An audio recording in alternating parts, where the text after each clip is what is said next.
nous trouvons que c'est des jeunes qui souffrent de dépression, d'anxiété.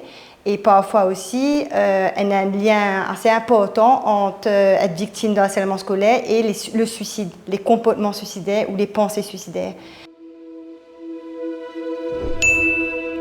Les enfants, pas nécessairement pour cause le fait qu'ils soient victimes de bullying, et que souvent, ils donnent des signes.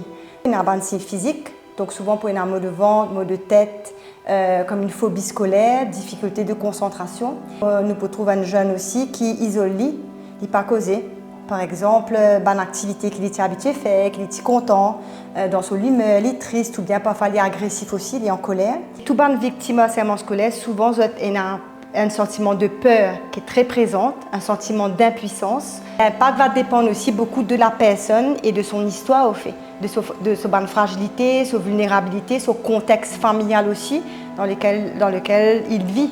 Comment dire, pour agir dans les situations de bullying, il y a deux niveaux, il y a un niveau prévention et un niveau intervention. Dans le niveau prévention, il y a important qui nous cause là, qui nous cause les différentes formes de violence, qui nous cause le bullying, le harcèlement, les différents mots qui permettent.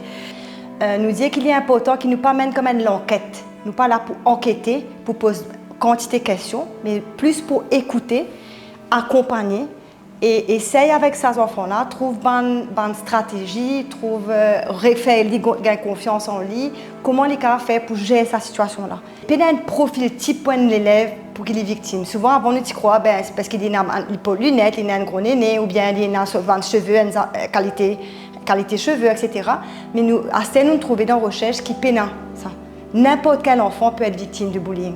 Dans une scolarité de 15 ans, tous les élèves sont ou victimes ou auteurs. Okay?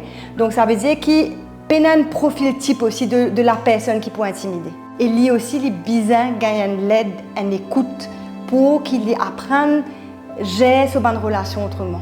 En prévention aussi, c'est que dans l'école notamment, mais pas que au niveau de l'école, mais qu'il y ait une structure qui finit mettre en place avec un psychologue autant que possible, avec un professeur, avec la direction.